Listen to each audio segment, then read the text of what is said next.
On the menu, highlights from the Highveld 400 at Carnival City on the East Rand.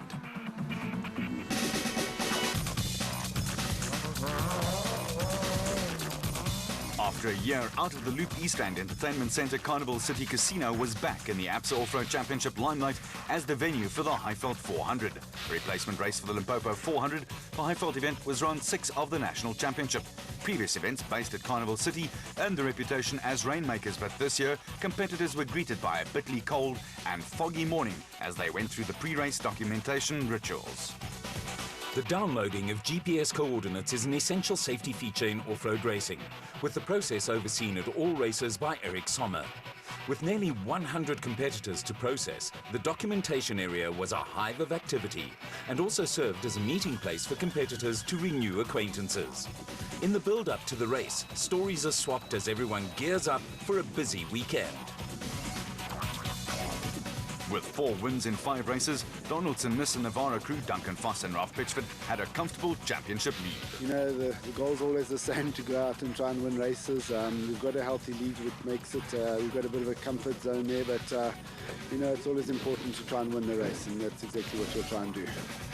Duncan Foss and Ralph Pitchford took to the Highveld 400 a 60-point production vehicle lead over the Donaldson Nissan teammates of Ivar Tollefson and Quinn Evans, and had an opportunity of wrapping up the championship. Without a win since the Eastern Cape 400 last year, pressure was mounting on the Castrol Toyota Hilux teams. Driver Anthony Taylor was in a wait-and-see mood. I know some of the other teams have also been testing, so I'm expecting the pressure to be a little bit higher than what it was at Sun City. But yeah, look, it's a new game for all of us here at Carnival, because apparently they've changed the route quite significantly. Yeah, we'll have to wait and see what happens after the prologue. A maiden podium finish on the Sun City 400 for the new diesel Ford Ranger TDCi did much to ease the pressure that had been building up for the former South African champions Neil Woolridge and Kenny Scholtheimer. My dad always used to say to me, you don't drive a car with your hands, you drive it in the seat of your pants. And it's the first time that I actually felt that with the car. We've made some good steps forward, I think. And we had a good result at Sun City, which lifted the morale of all of us, because we've had a difficult season with a new car, you know, with new developments and things like that. So we're really looking forward to it. Carnival City has always been a good event for us. So we're really excited about it. The car feels good. Let's hope.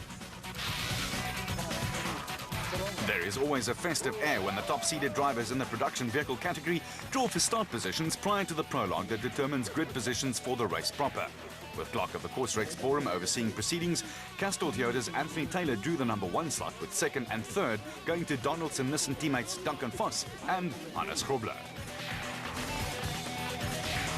At just under 100 kilometers, the Highveld 400 prologue was a little longer than its norm. Being first on the road has advantages and disadvantages, with the big plus factor that of not having to contend with a dust problem. The Castrol Toyota factory pair of Anthony Taylor and multiple SA champion Robin Houghton had first on the road in the race at the top of their agenda and were pushing as hard as they could. Behind Taylor and Houghton, a little slice of prologue drama was brewing when Hannes Grobler and Johan Moore closed in on Donaldson Nissan Navara teammates Duncan Foss and Ralph Pitchford. There are no team orders in the Nissan squad, and Grobler and Moore, who is the reigning South African co-drivers champ, were desperate for a good start position from which they could launch their bid for a 2nd win this season.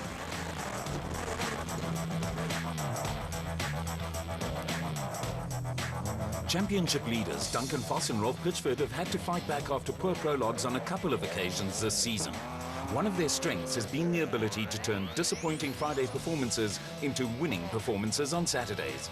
A more conservative approach at a small river crossing cost Grobler and Moore a couple of seconds, but the pair had made up ground on the teammates ahead of them.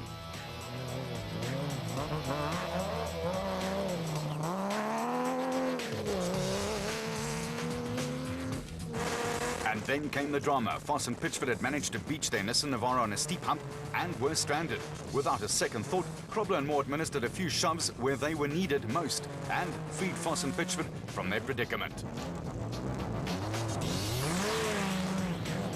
Now that's called teamwork.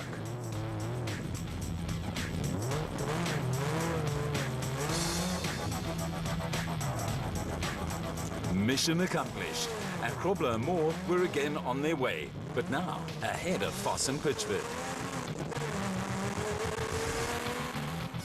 Despite the delay in helping out their teammates, Grobler and Moore posted the fastest time of the day and were 63 seconds ahead of Anthony Taylor and Robin Houghton.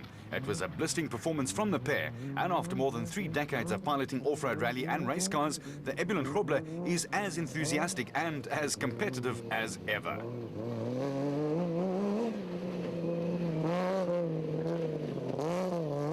Back in action and with a little help from their friends, Foss and Pitchford were still able to post the 4th fastest time of the day and were 2 minutes and 17 seconds behind Grobler and Moore.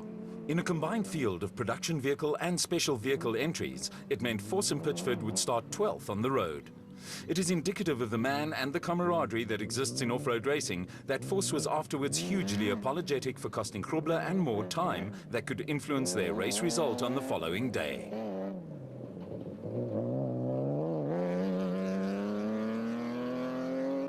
The Castrol Toyota Hilux crew of Anthony Taylor and Robin Houghton were still pushing hard. Taylor is equally at home on the race circuit or off the beaten track, but when the prologue results were issued, the Toyota team had to settle for second place, 63 seconds behind Hannes Grobler and Johan Moore. After making a name for himself as a hard charger in the special vehicle category, Gary Berthold this season switched to production vehicles. After a cautious start, Berthold had come into his own in the Atlas Copco Toyota Hilux, and with top rally navigator Andre Vermeulen sitting alongside him, posted the 4th fastest time. Berthold and Vermeulen were 38 seconds ahead of Hein Lateghan and Chris Birkin in the second of the Castrol Toyota's Hilux factory entries.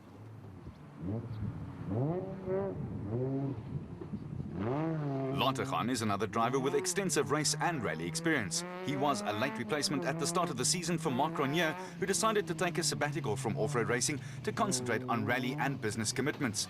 Lateghan has quickly settled down, but the 2 Toyota factory crews have not had much luck this season.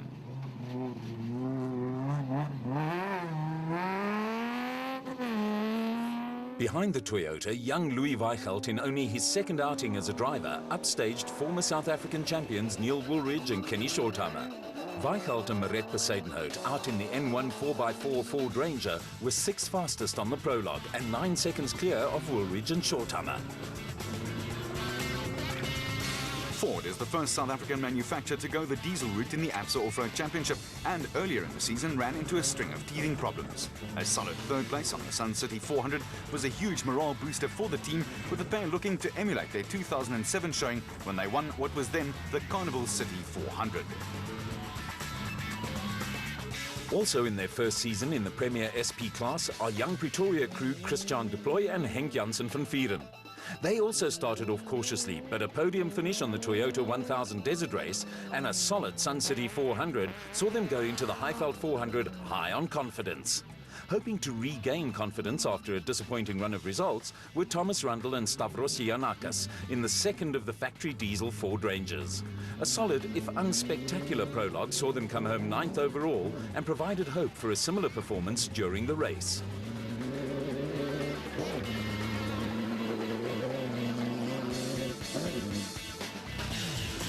The Regent Racing pair of Terence Marsh and Peter Groenewald are another crew in their first season in the SP class. Marsh and Groenewald moved across from the special vehicle category, where Marsh is a former South African champion.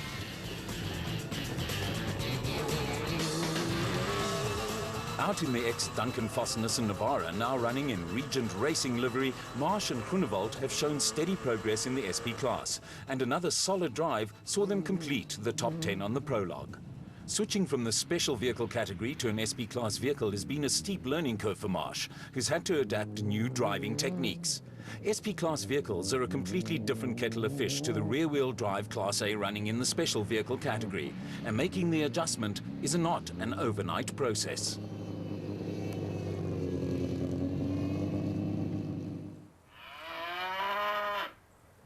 A couple of local inhabitants weren't all that interested in Marsh and Groenewald, who weren't taking any chances when it came to negotiating a tricky little mud hole.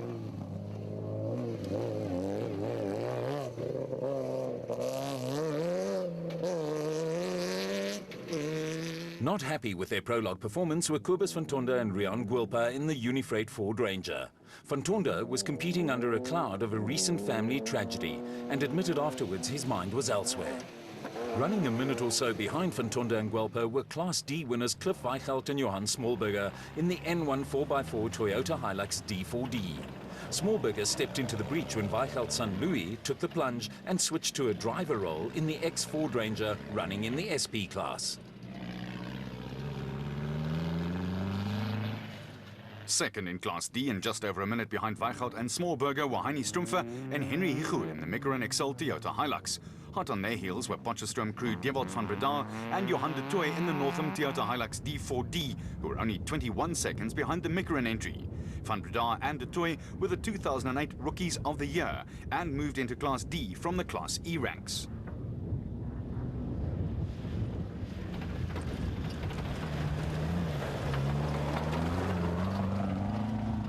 There was a good tussle going on in Class E, where winners Louw de Bruin and Rian Greiling in the Rubicon Ford Ranger were being chased by early championship leaders Dion Venter and Ian Palmer in the 4x4 Megaworld Toyota Hilux. Also in the mix were reigning champions Jannie Visser and Joks Leroux, with the pair eventually taking the RFS Toyota Hilux into second place ahead of Venter and Palmer.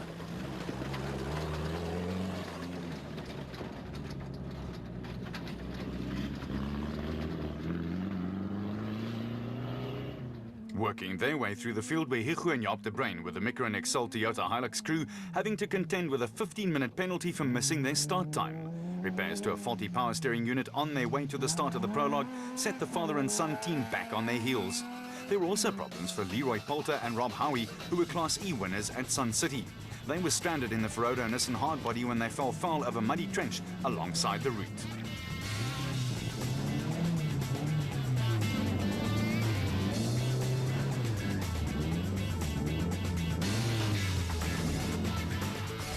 Back at Carnival City, it was time for service crews to swing into action and make sure their chargers were restored to full health and ready for battle the next day.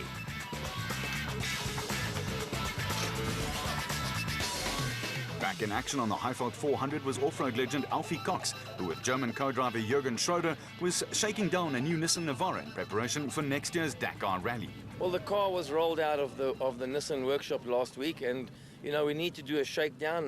Glenn, obviously we're going to go with the team, the South African team, and Jürgen has flown out to come and do one of our South African races, obviously the Highveld 400 here at Carnival City, and it'll be good to do 2 shakedowns before we go to the Dakar to make sure that the car is 100%.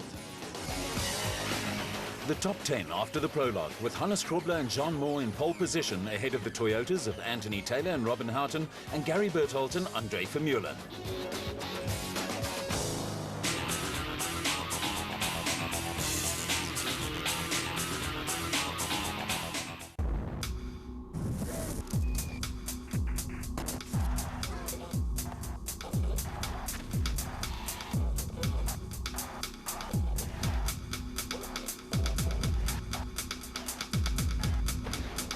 The most potent rugby on the planet. The Vodacom Tri-Nations. Saturday, 12 September. New Zealand vs South Africa. Live on Supersport. Brought to you by Vodacom, the greatest supporter of Player 23.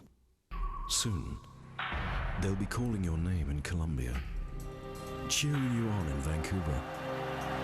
They'll be watching every putt in Fiji and every swing from Sydney to South Africa. Soon, the world will unite against the United States. The President's Cup starts 8 October. World-class golf on your World of Champions. Proudly brought to you by Telkom Business. What are you looking for? Let's just back it up a little. Home track advantage. Ferrari flair. Shock win.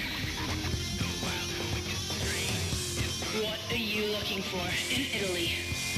Formula One. Find the edge. Exclusively live on Supersport. Brought to you by Tiger Wheel and Tire.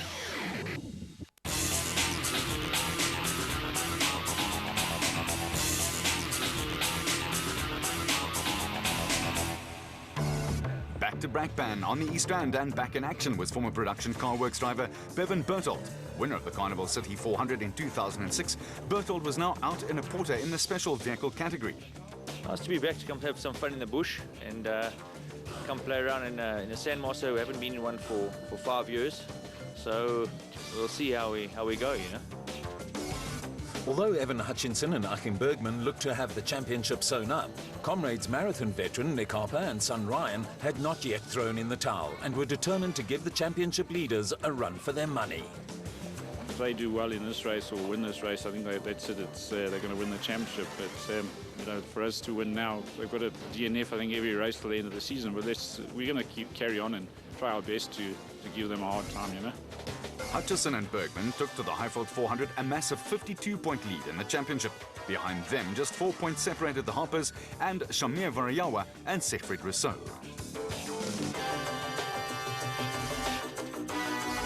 Special vehicle crews also draw for prologue start positions. Co-driver Achim Bergman promptly drew number 1 on the road ahead of reigning champion Kali Sulvold.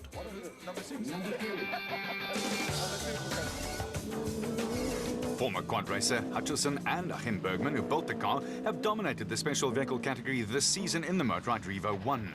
The 4x4 car has also performed impeccably, taking Hutchison and Bergman to 4 wins and a second in just 5 starts.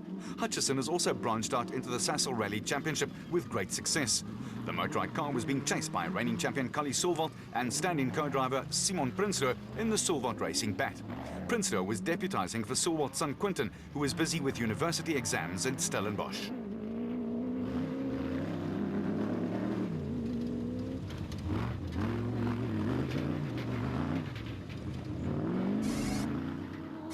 The fastest time of the day in the special vehicle category went to Mark Corbett and Rudy Balzar in the compact Century Racing CR1. Like the Motorrad Revo 1, the CR1 also runs in 4x4 configuration and is fast and nimble. The major drawback is reliability, and going into the Highveld 400, this car had yet to finish a race. Just over 40 seconds behind the Corbett Balzar entry were Gerard du Plessis and Ferdi Seegers, who were making a surprise appearance after a 2-year break from national championship racing. Du Plessis and Seegers were out in a 9-year-old Jimco and surprised everyone with a time that gave regular competitors in the ABSA series a severe wake-up call. Among them were Nick and Ryan Harper in the Atlas Copco Bat, who needed a good result to keep alive very slim championship hopes. Also needing a good result to keep their championship pot boiling were former SA champions Shamir Variawa and Siegfried Rousseau in the Total Motorsport Porter.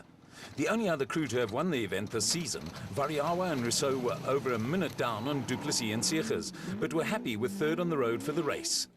Behind the total car, there was a fine performance from brothers David and Gary White in the Ruacon Racing Bat, who blasted their way to the 5th fastest time to lead the Class P brigade. Their run was not without incident, though.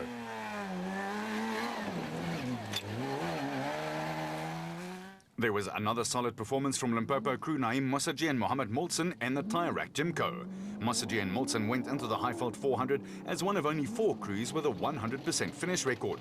It was that sort of consistency that had taken them into 5th place overall in the championship.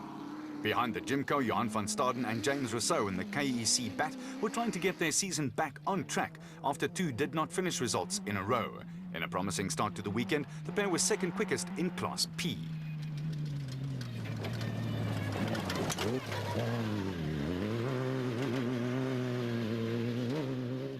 Evan Hutchinson later described the prologue as the worst time trial of his career. Rule number 1, if you're leading the championship and have 4 wins in 5 starts, is not to spin the car in front of a TV cameraman. Clearly it happens to the best of them. What was turning into a disappointing run for the championship leaders was about to get worse. The Motorrad Revo 1 also picked up a puncture, and Hutchison and Bergman had to be content with the 8th fastest time amongst the special vehicles.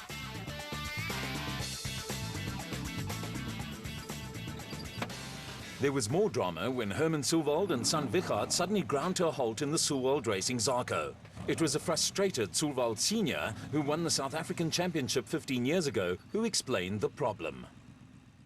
Hier het die agtersuspensie se rodde het gesnap. Nou ja, toe gee die wielpad en dan druk die dryfsaf deur die CV. Nou ja, daar staan ons. For the Sulvolds, having to push the Zarko out of harm's way was a disappointing end to proceedings. Also disappointed with his day's work was KwaZulu-Natal driver Don Thompson, with new co-driver Halmar van Gesselen sitting alongside him in a Zarko. Thompson and Van Geeselen were more than 3.5 minutes behind Class P leaders David and Gary White, and the KZN flyer was not a happy camper. There were, however, no such woes for Simon Beckett and Steve Harris in the Century Racing Bat. They set the fastest time in Class B and were spurred along by leading Class A driver Mike Whitehouse, who'd already completed his afternoon's work. While Beckett and Harris went on their merry way, there were problems ahead for Class B championship leaders Derek du Toit and Ian Pienaar in the Orange Tree Bat. Du Toit and Pienaar beached the bat on a huge hump and were stranded. Fortunately for the Cape crew, Mike Whitehouse and co-driver Matthew Carlson were still on the scene and, along with Pienaar, provided the muscle power to solve the problem. Okay, 1, 2, Who needs horsepower? At the second attempt, the hump proved to be no problem for du Toit, but the delay cost the Cape team, and they finished the day 3 minutes and 28 seconds behind Beckett and Harris. Another steady performance by the Mahanete brothers. Keith and Andrew took them into third place in Class B in Azarko, with the pair arriving at the Highveld 400 in second place in the Class B championship behind du Toit and Pienaar.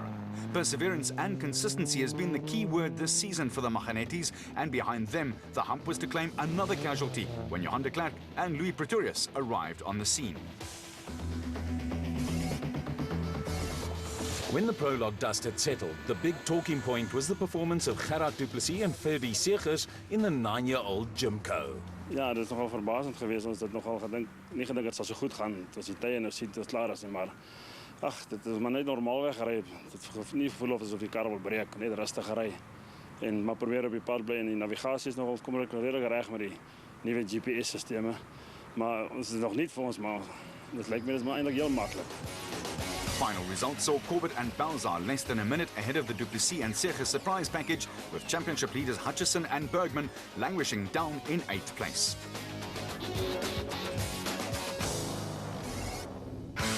The day starts early for off-road races, and the Carnival City lights at the entrance to the East Rand Entertainment Complex were still shining brightly as teams started preparing for what was going to be a tough day. For Hannes Grobler, the tactics were simple. We're just going to try and stick and stay in the front and see what the special is going to do in front of us. I'm sure there's going to be a lot of dust, and hopefully we don't hit any rocks or have a flat wheel. We hope to be at the end in the first position. The pits were a hive of early morning activity, and after a sparkling performance on the prologue, Mark Corbett was full of the joys of spring. Yeah, we had a good run yesterday. Went very well. We qualified first overall, managed to beat all the SPs and the specials. So it's a nice starting position for us, and I think we've got about a minute and a half over the guy behind us. With his championship hopes still alive, Total Motorsport driver Shamir Variawa was looking for a good result, and his prediction was for a race run at a fast pace. Very fast, very fast. It's flat out racing. There's rocks, there's dongas, but I think most of the time you're sitting on high gear, you know, and I think with our car it plays an important role because we have the horsepower, and I think today we'll do well. With 99 national and regional championship entries, the Highveld 400 field was littered with some exotic, very fast and very expensive machinery. A ceremonial start at the Carnival City complex had also drawn a good turnout of off-road enthusiasts, with Mark Corbett and Rudy Balzar the first car to be flagged away. Second on the road were Gerard du Plessis and Ferdy Segers, with Hannes Grobler and Jean Moore the first of the production vehicles.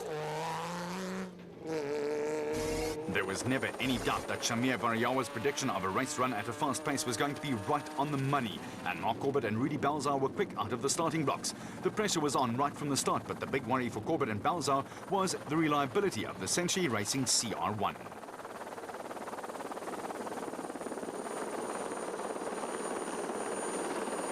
The Century CR1 is very fast and nimble, but in a season and a half had not finished a race. With the race run at a furious pace, the big question was whether the car would be able to see out the distance. Behind the special vehicle race leaders, a good battle had developed between Nick and Ryan Harper in the Atlas Copco Bat and Gerard du Plessis and Ferdy Segers in their aging Jimco. The Harpers sneaked ahead of the Jimco and at this stage of the race were just over a minute behind Mark Corbett and Rudy Balzar, with Du Plessis and Segers in hot pursuit.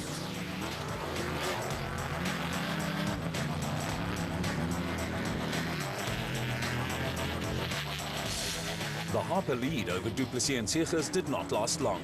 On a flat stretch, the Jimco sailed past the bat at a rapid rate of knots and started to disappear into the distance. Also pushing hard was Shamir Varayawa and Siegfried Rousseau in the total porter. They were just over 5 minutes behind the race leaders and were being chased by Hannes Grobler and Johan Moore, who were running at the front of the production vehicle field. With dust not a major problem at this stage of the proceedings, Grobler and Moore were also pushing hard to try and open up a gap between them and Anthony Taylor and Robin Houghton in the first of the Castrol Toyota Hilux entries.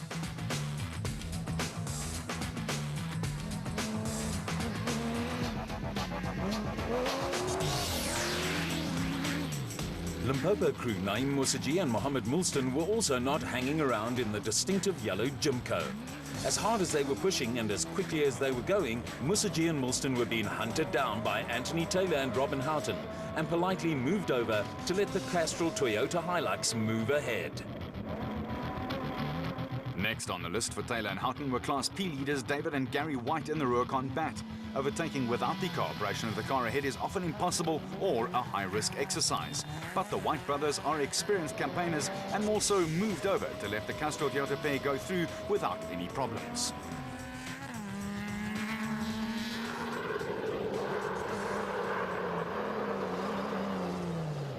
Gary Berthold twice won the Carnival City 400 in a special vehicle, and with the experienced Andre Vermeulen alongside him in the Atlas Copco Toyota Hilux, the pair were in a solid third place. They were just over 2 minutes behind production vehicle leaders Grobler and Moore, and behind them, Evan Hutchinson and Achim Bergman had over 6 minutes to make up on Mark Corbett and Rudy Balzar.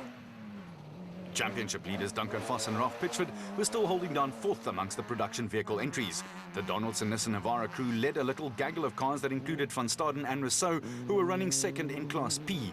The second works Castrol Toyota in the hands of Hein Latergan and Chris Birkin, and the factory diesel Ford Ranger of Neil Woolridge and Kenny Scholthammer, who had already made up a place or two.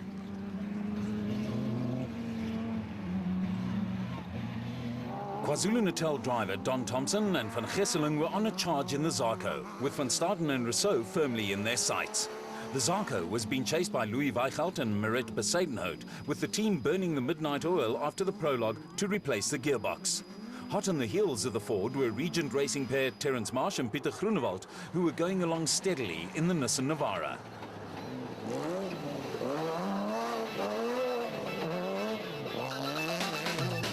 Another Regent Racing pair on the move were Mike Whitehouse and Matthew Carlson in the Regent Racing Bat fitted with a new 600 horsepower engine for this race.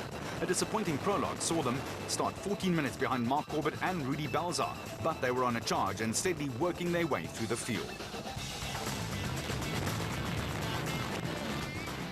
There was a big fight going on between Class P runners Glenn and Rob Gibson in the Gibson Racing Bat and Christian Duploy and Henk Janssen van Vieren in the RFS Toyota Hilux. The pair started the day 1 second apart and were still tied together and being chased by Thomas Rundle and Stavros Giannakis, who were desperate for a good result in the second of the factory diesel Ford Rangers.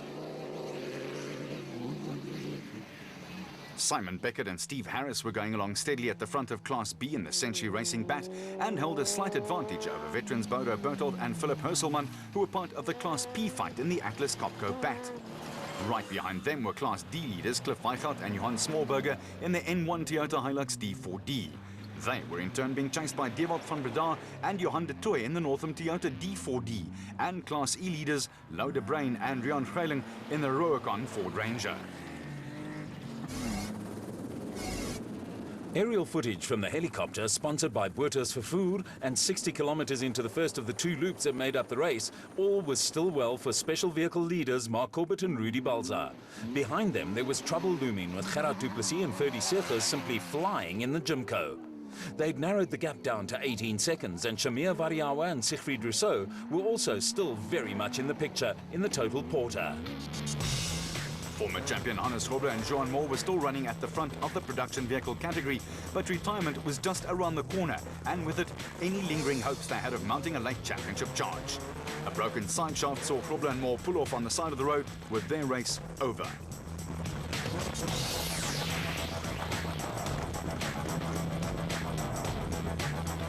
The demise of the Donaldson-Nissan Navara handed the lead to the factory Castrol Toyota pair of Anthony Taylor and Robin Houghton. Leading events has been nothing new to the Castrol Toyota crews, with Taylor Houghton and Hein Lateghan and Chris Birkin at one stage or another in the lead of every event but one this season.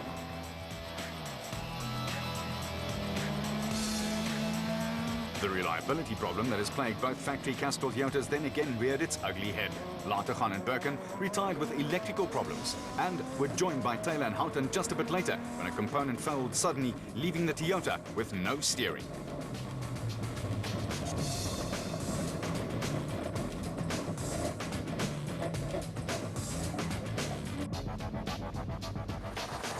From the helicopter, the crew of the stranded Toyota cut pretty lonely figures.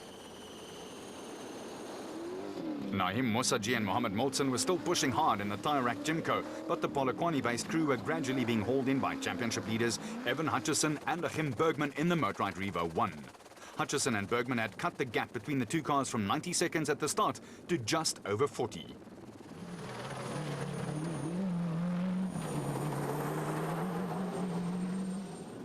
More footage from the helicopter ahead of Musaji Mulston and Hutchinson Bergman.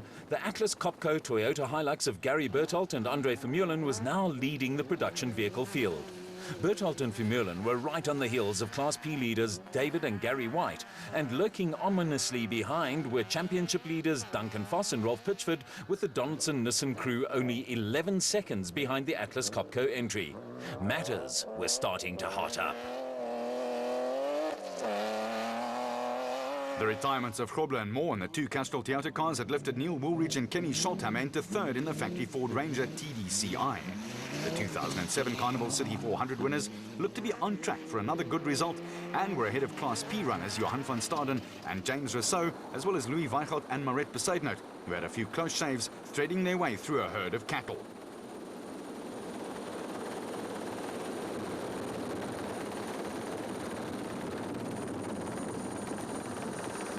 Approaching the end of the first loop of the race, the father and son combination of Nick and Ryan Harper were still running strongly in a healthy-sounding Atlas Copco bat. Retirements had also seen former professional cricketer Terence Marsh and Peter Groenewald move up the pecking order in the Regent Racing Nissan Navara. The Nissan was now fourth in the production vehicle stakes.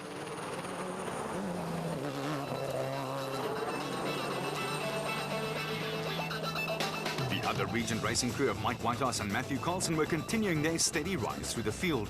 They were quickly closing in on the Unifreight Ford Ranger in the hands of Harry Smith-based Kobus van Tonda and Rian Guapa. When Whitehouse and Carlson closed right up on the Ford, they were allowed to move ahead without having to use any muscle.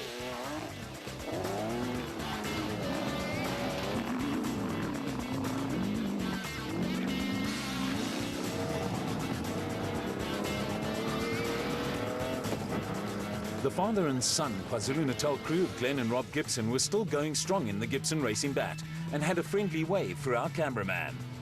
Chasing after them were Thomas Rundle and Stavros Giannakis, and a disappointing season was about to get worse, with the pair managing to roll the factory Ford Ranger.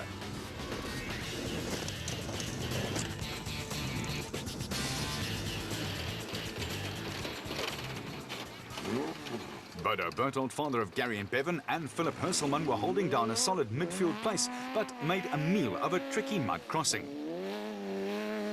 Berthold and Herselman were being caught by Hichu and Jaap de Bruin, who were on a charge after their prologue woes and started 6 minutes behind the Atlas Copco bat.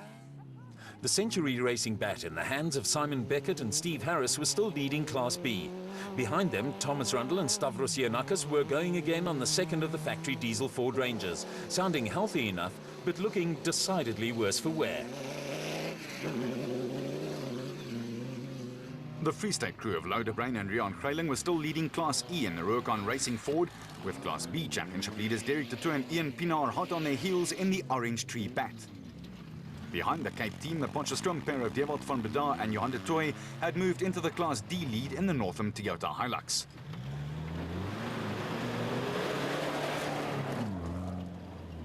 Behind the Potchefstroom crew, there was plenty of action when Derek de Tooy and Ian Pienaar in the back, driven by Boela Botha and Johan Pretorius, arrived almost simultaneously at a wet stretch.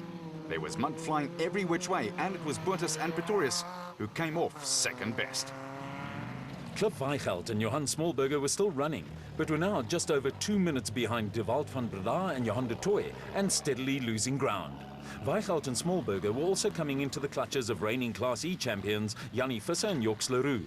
The RFS Toyota Hilux was also starting to close in on Lou de Bruin and Rian Greiling in the Rubicon Ford.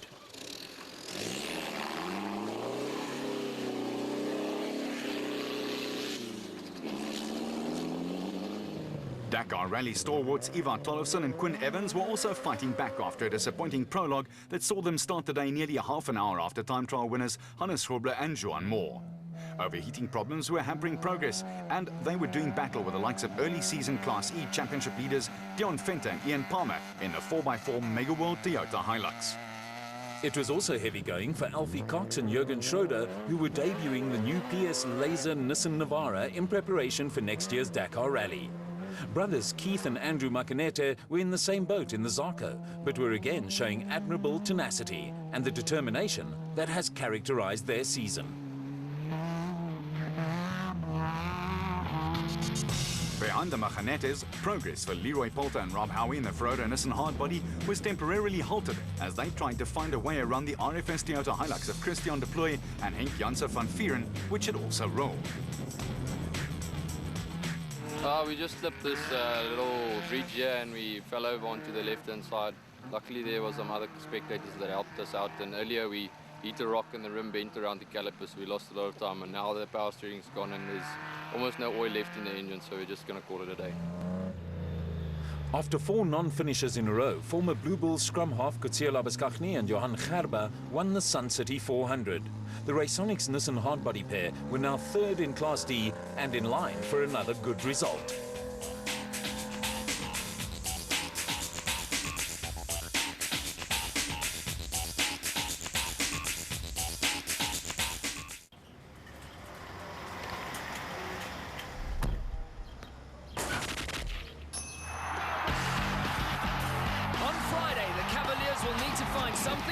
When they take on Griquas. And the Lions will want to make the Leopards regret straying from their home territory. The ABSA Curry Cup, exclusively live on your World of Champions. Proudly brought to you by ABSA. Absolute entertainment. Absolute engineering. Absolute analysis. Medium and the soft compound tires, which should favour the Ferrari. Absolute F1. Absolutely essential viewing. Live and exclusive to your World of Champions. Brought to you by Mobile One. Available at Engine nationwide. Soon, they'll be calling your name in Colombia, cheering you on in Vancouver. They'll be watching every putt in Fiji and every swing from Sydney to South Africa. Soon, the world will unite against the United States. The President's Cup starts 8 October. World-class golf on your World of Champions. Proudly brought to you by Telkom Business.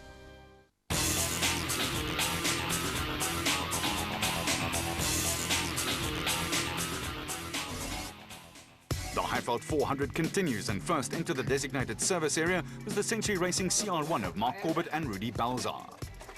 No, we had a few little mistakes, but no problem really. Went well. How's the route? The route's good. Markers are missing, but it's good. It's a nice route.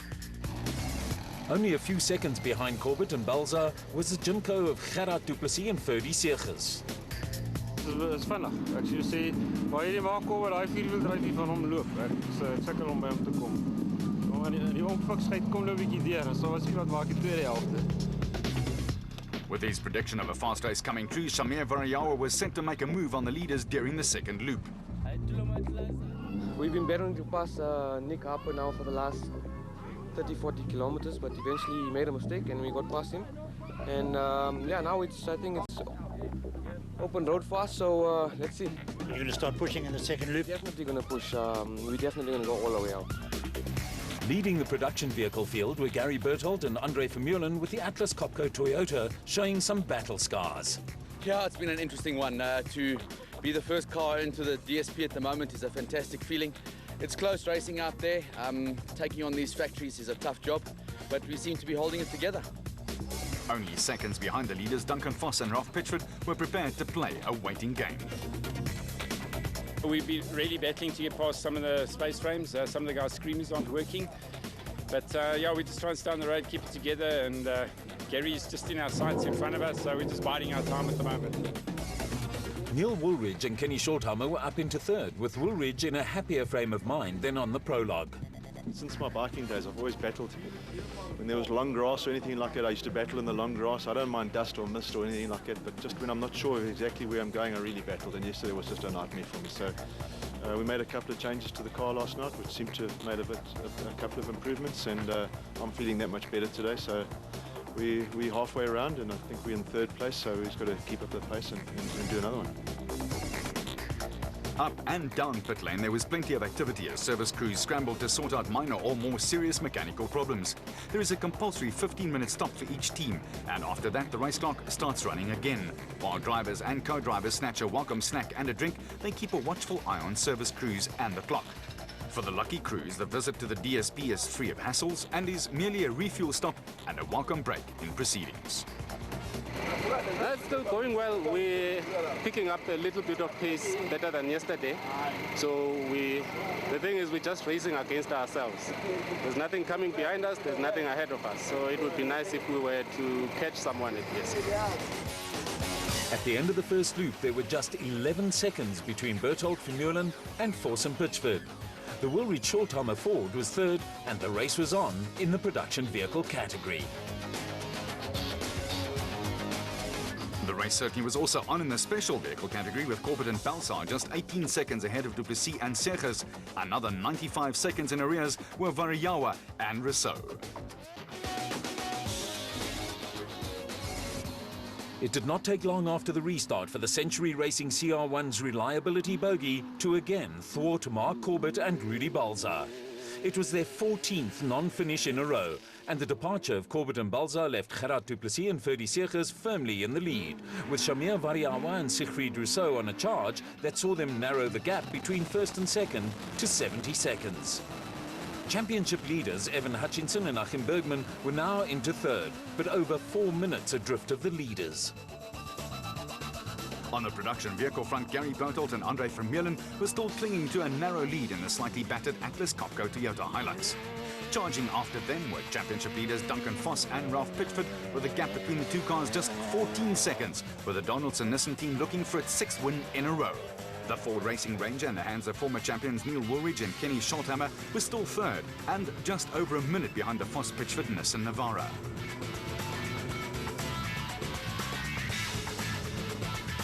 Brothers David and Gary White were firmly in control of fourth place and the Class P lead. The Ruhr Combat was on track for a top 5 finish, with the White set to take over the Class P championship lead from Cape brothers Johan and Etienne Besaidnout, who were early casualties in the Adenco Bat. Beckett and Harris in the Century Property Bat were holding on to their Class B lead, with Free State pair Lou de Bruin and Rian Greiling leading the Class E battle in the Ruhrcon Ford Ranger.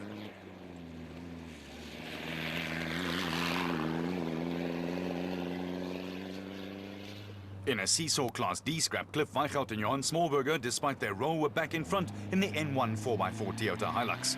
They'd moved ahead of Dewald from Breda and Johan de Toy, with the Northam Toyota also being caught by the Nissan hardbody of Kutsiela Beskachny and Johan Gerber. At the front of the field, Gerard Duplessis and Ferdy Serges were still in control in the Jimco. The biggest danger for Duplessis and Serges at this stage of the race was unforced errors brought on by fatigue and loss of concentration after a lengthy break from the National Championship racing.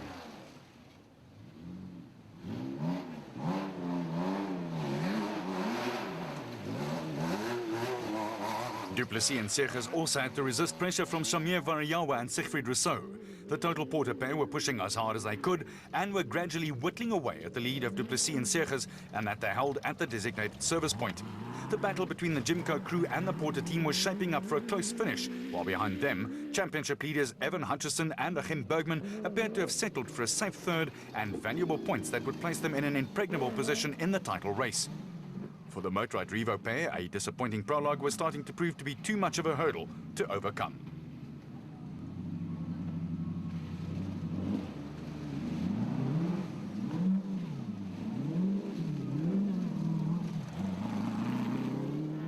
At the front of the production car field, Gary Berthold and Andre Vermeulen had seen off the challenge from Duncan Voss and Rolf Pitchford. The Nissan crew hit a rock while attempting to overtake the Atlas Copco Toyota, and they were now dropping rapidly down the field. That elevated Neil Woolridge and Kenny Shorthammer into second place in the factory Ford Racing Ranger, and it was another massive boost for the team. The roar combat of David and Gary White was still controlling fourth place overall amongst the special vehicles and the Class P lead. It was a classy performance from the Whites, who were holding station behind the 3 leading Class A cars and the 2 SP class entries from the production vehicle ranks. It was also a performance that would take them into the Class P championship lead.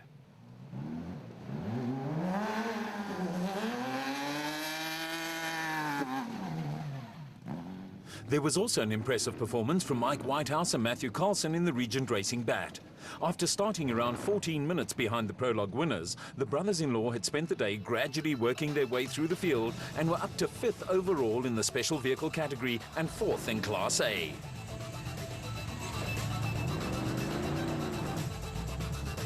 The Regent Racing team is a truly family affair, with Terence Marsh and the Nissan Navara and Whitehouse also brothers-in-law.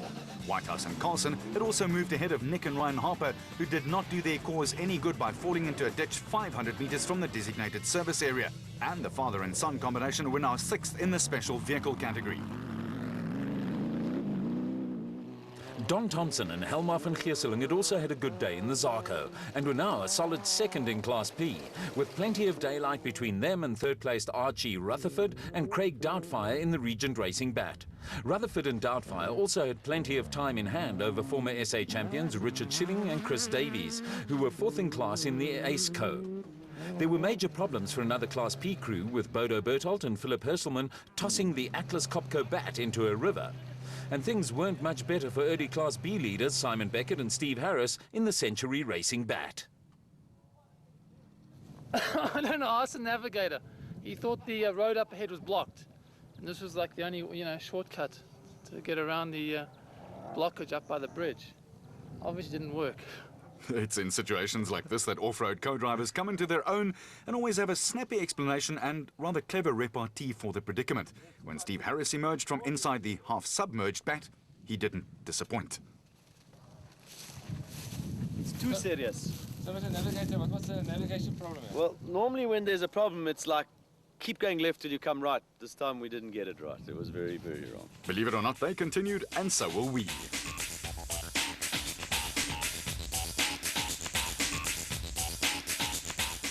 You have to be one of them to understand the sacrifice of a pre-dawn ride. The pride of beating the climb.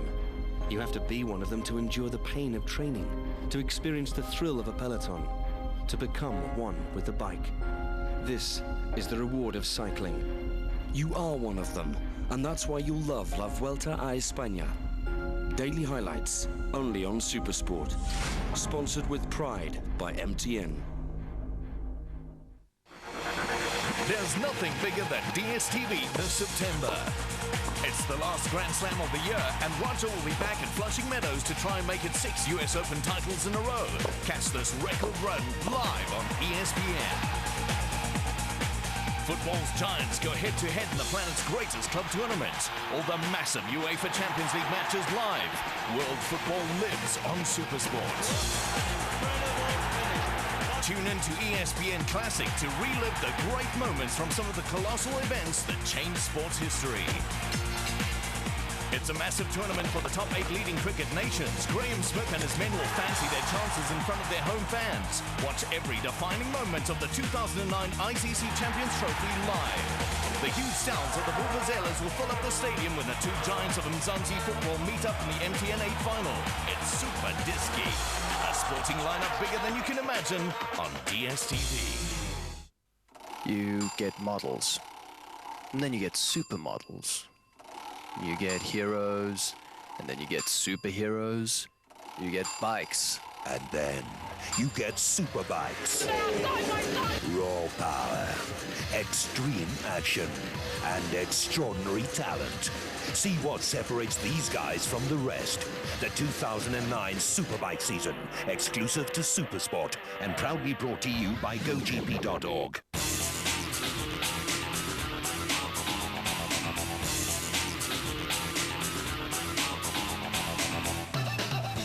Back with the Highveld 400. It had also been a tough day for Kali Sewald and Simon Prinsloo, who had no GPS or intercom communication and had to rely on hand signals.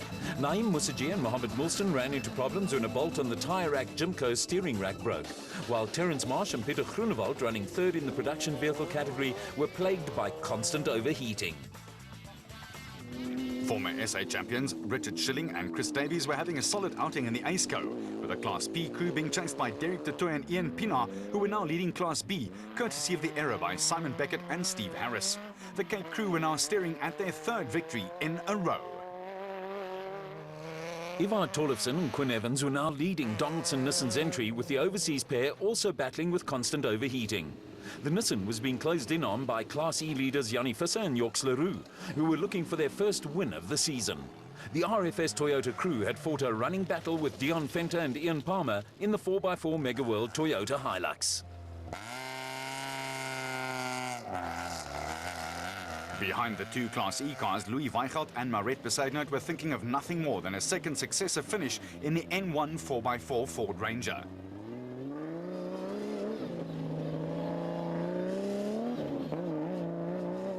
Championship leaders Duncan Foss and Rolf Pitchford were limping towards the finish in the Donaldson Nissan Navara. They were steadily dropping down the field and were being passed by everyone, including trains, planes and automobiles. Keith and Andrew Macanetti and Bodo Berthold and Philip Hirschman, who were back on terra firma in the Atlas Copco Bat, also went past. Also limping towards the finish were early Class E leaders Louw de Bruin and Rian Greyling, who'd run into problems in the Ruhr-Con Ford Ranger.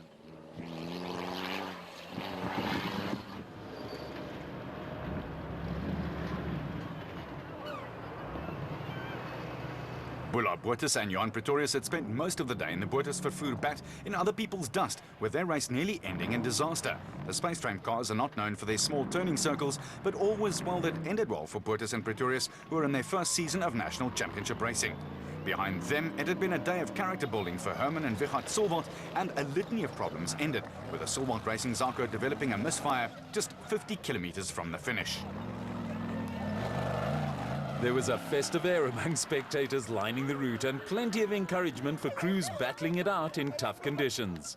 Back in action after a 3-race break, Bapi Rubuluza and Kulili Vakalisa were headed for an encouraging Class E result in the factory Ford Racing Ranger. Behind the KwaZulu-Natal crew, Kutsia Labaskachny and Johan Gerber had inherited the Class D lead through the race Sonic's Nissan Hardbody, which was also battling with severe overheating problems. Also struggling along with overheating problems were early Class D leaders Dewald van der Prada and Johan de Toy, who'd gradually dropped back in the Northam Toyota and finally surrendered the lead to Labaskachny and Gerber. Back at the Carnival City race headquarters, Gerard du Plessis and Fandy Serges put the finishing touches to what had been a stunning special vehicle victory in a near 10-year-old Jimco.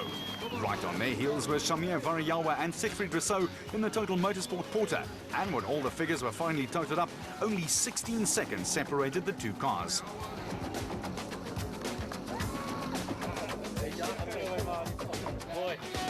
The final podium place went to Evan Hutchison and Jim Bergman and was enough to wrap up the championship for the Motorride crew. A slice of history was made when the Atlas Copco Toyota crew of Gary Bertholdt and Andre Vermeulen became the first Class SP independent crew to win a national championship race. There was delight in the Atlas Copco camp, and more good news for the Factory 4 team, with Neil Woolridge and Kenny Shorthammer picking up their second successive podium finish. To the victors go the spoils, and it was a special moment for Du Plessis and Seegers as they sprayed around the traditional champagne.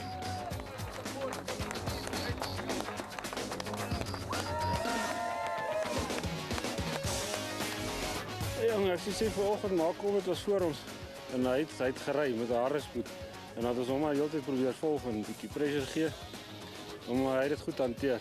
En tweede ronde toe daar iets fout gegaan met sy kar. Toe is ons voor en toe druk saam hier ons. Ons het mekaar gedaai tot op die einde. Maar dit was baie lekker. It was a close call at the top of the leaderboard with only 16 seconds separating the first two crews. A great performance too from David and Gary White, who finished 4th overall and took the Class P honours. Apart from making history, the Bertholdt Vermeulen victory also snapped a run of 5 successive Nissan wins in the ABSA Off-Road Championship. Absolutely over the moon. I think to be the first privateer to ever win an SP against ultra-competitive factories is an incredible achievement. And to be quite frank with you, it's hats off to the team. I've always said my job's the easy one. It's the team. I've got Kenny and the Parker brothers and the guys together really made the difference today. Andre's navigating was absolutely impeccable. I think that made a big difference. So collectively, it's a great team effort for Atlas Copco. Toyota won the battle, but Nissan wins the war with 8th place overall and 6th in the SP class, enough to wrap up the production car championship for Duncan Force and Rolf Pitchford. For Neil Woolridge and Kenny Shorthammer, a second successive podium finish was another boost for Ford Racing. It's nice to finish on the podium again. So hopefully next time we can win it. But really the car is improving. It's the diesel's working nicely. And we need to get used to a little bit of the stuff on it, the torque differently and driving differently. But no, for sure, it's really working nicely and the improvements have been fantastic. The Highveld 400 is also triumph for Class P winners David and Gary White in the Ruacon Bat. From the word go, it was very nice. Bit of dust in the morning early, but after that it cleared up and we could just push. And we just had a great day and really enjoyed the track. The route was set out very nicely. I really enjoyed it. Ivar Tollefson and Quinn Evans hung on for 4th place in the production vehicle category and salvaged valuable championship points. It's actually probably one of the most varied routes that we've ever raced on, so it's quite interesting. I think for a navigator it's very challenging because there's no natural pathways that you seem to be following all the time, so it's a big challenge for the navigator and for the driver too. You know, there's no obvious cautions until you're right on top of them, and you're often going too quickly. In only their second outing together, there was another encouraging result for Louis Weichelt and Maret Besaidnhout. Weet jy wat, ons het gister net ons staan trail en ons het net gery om klaar te maak. Vandag het ons met die eerste loop, ons het redelik goed gegaan, maar ongelukkig 30 kilos nou voor die einde toe die bakkie warm geword. Dat ons hele ruk gestaan het en maar gelukkig is ons hier. The production vehicle championship is done and dusted with Foss and Pitchford the champions, but with 2 events to go, 1 point separates 2nd and 3rd.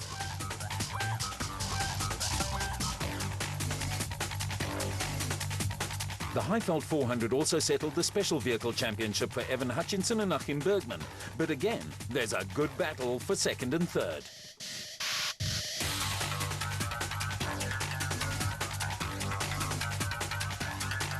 Next up on the ABSA Off-Road Championship calendar is the Toyota Dealer 400 based at Leinberg in Mpumalanga on October the 2nd and 3rd. Follow all the action right here on Supersport, your world of champions.